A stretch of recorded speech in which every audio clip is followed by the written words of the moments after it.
ជំរាបសួរបងប្អូនទាំងអស់គ្នាតោះថ្ងៃនេះយើងមករៀនធ្វើសម្លស្ងោរត្រយូងចេកទាំងអស់គ្នាដែលជាប្រភេទម្ហូបខ្មែររបស់យើងអញ្ចឹងយើងចាប់ផ្ដើមលាងសាច់របស់យើងមកគឺថ្ងៃនេះខ្ញុំមានឆ្អឹងជំនីជ្រូកចំនួន1គីឡូបងប្អូនហើយយើងលាងវា3ទឹកមកបងប្អូនឲ្យមកល្មមស្អាតល្អសម្រាប់ស្ងោរត្រយូងចេកមួយមុខនេះហ่าបងប្អូនបើបានជើងជ្រូកទៀតរឹតតែឆ្ងាញ់ប៉ុន្តែដោយសារតែខ្ញុំទៅហៅទិញជើងជ្រូកក៏អស់ទៅក៏សម្រេចចិត្តយកឆ្អឹងជំនីមកធ្វើវិញតែយ៉ាងណាក៏បានឆ្ងាញ់ម្យ៉ាងម្នាក់ដែរបងប្អូនអត់អីទេយើងអាចជំនួសគ្នាបានតោះឥឡូវយើងចាប់ផ្ដើមលាងជីជ្រក់របស់យើងសម្រាប់ដាក់ពេលយើងស្លឆ្អិនហើយលាងទាំងគល់ក្រៃរំដេងហើយនិងស្លឹកក្រូចសើចផងដែរយើងលាងឲ្យស្អាតមកហើយចាំយើងយកទៅចិតតើអញ្ចឹងបងប្អូនយើងចាប់ផ្ដើមហាន់គល់ក្រៃរបស់យើងជាចំណិតបច្ឆិតស្ដាងចេញមកហើយសម្រាប់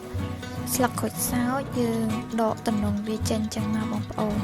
ហើយបើយើងអត់ចង់ដកចេញក៏អត់មានបញ្ហាអីដែរបងប្អូនហើយសម្រាប់រំដេងយើងចិតសបកចេញហើយយើងក៏ចិតវាជាចំណិតស្ដាងដូចគ្នាដែរហើយបើបងប្អូនចង់យកទៅដំក៏បាន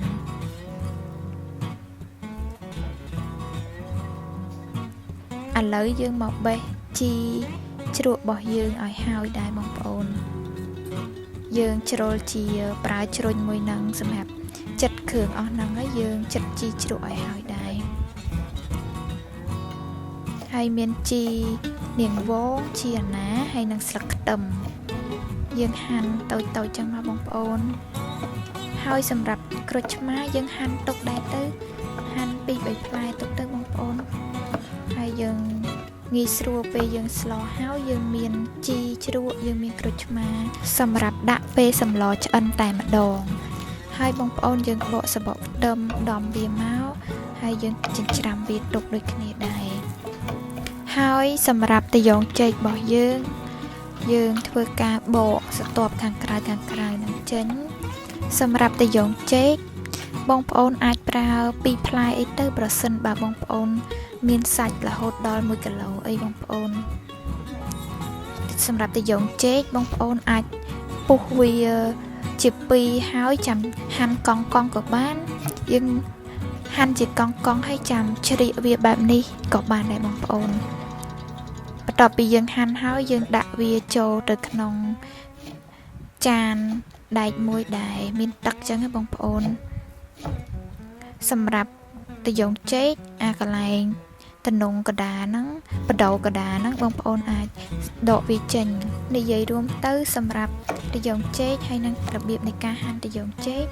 បងប្អូនធ្លាប់ហាន់បែបណាបងប្អូនហាន់បែបហ្នឹងមកណាអត់អីទេប៉ុន្តែបន្ទាប់ពីយើងហាន់ហើយយើងត្រូវដាក់ត្រាំទឹកបងអំបិលហើយនឹងច្របាច់ក្រូចឆ្មាដើម្បីការពារកុំឲ្យត្រយូងចេកយើងនឹងឡើងខ្មៅតោះអញ្ចឹងគ្រឿងរបស់យើងបានរៀបចំរួចរាល់ហើយយើងចាប់ផ្ដើមដាក់ឆ្នាំងបើកហ្គាសហើយនឹងចាក់ប្រេងឆាចូលយើងរំលីងខ្ទឹមឲ្យឈ្ងុយមកបងប្អូនហើយចាំយើងដាក់គ្រឿងគល់ក្រៃស្លឹកក្រូចសើចនិងរំដេងចូលបន្ទាប់ពីយើងរំលីងគ្រឿងអស់នឹងឈ្ងុយយើងចាក់សាច់របស់យើងចូលបងប្អូនត្រឡប់ទៅត្រឡប់មកបែបនេះរហូតដល់ទឹកដែលនៅក្នុងឆ្អឹងសាច់ហ្នឹងបានចេញអស់បងប្អូនហើយយើងដាក់ទឹកដើម្បីរំងាស់ហើយឆ្លៀតពេលដែលយើងរំងាស់សាច់ហ្នឹងតើបងប្អូនខ្ញុំនឹងប្រាប់ពីរបៀបធ្វើទឹកប្រហុកជ្រលក់សាច់ទាំងអស់គ្នាសម្រាប់របៀបធ្វើទឹកជ្រលក់សាច់ហ្នឹងអត់ពិបាកទេបងប្អូនបុកម្ទេសខ្ទឹមសចូលគ្នាមកហើយច្របាច់ក្រូចឆ្មាដាក់គ្រឿងជីជ្រក់ចូលបន្តិចហើយកុំភ្លេចដាក់ប្រហុកដែរហើយយើងដាក់ម្សៅស៊ុបស្ករសហើយនឹងដាក់ទឹកស្ងោររបស់យើងនឹងចូលយើងជ្រុំហើយយើងភ្លក់ទៅតាមរសជាតិដែលយើងចូលចិត្តតោះងាកមកសម្លយើងវិញយើងដងពពុះទាំងអស់នឹងចេញទៅ ហើយខ្ញុំបងដំស៊ុបខ្នុរចូលចំនួន2ដុំដើម្បីបង្កើនរសជាតិបងប្អូនហើយយើងផ្សំគ្រឿងដូចជាម្សៅស៊ុបស្ករសអំបិលហើយព្រមទាំងទឹកត្រីបន្តិចផងបងប្អូនចុងក្រោយយើងដាក់ត្រយូងចេករបស់យើងចូលមកបងប្អូនសម្លរបស់យើងរួចជាស្រេចបងប្អូនងាយស្រួលធ្វើមែនទែនថែមទាំងមានរសជាតិឆ្ងាញ់ទៀត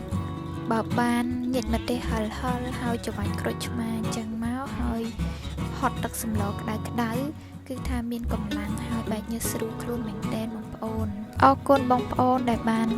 តាមដានហើយសូមកុំភ្លេចចុច Subscribe ផងណា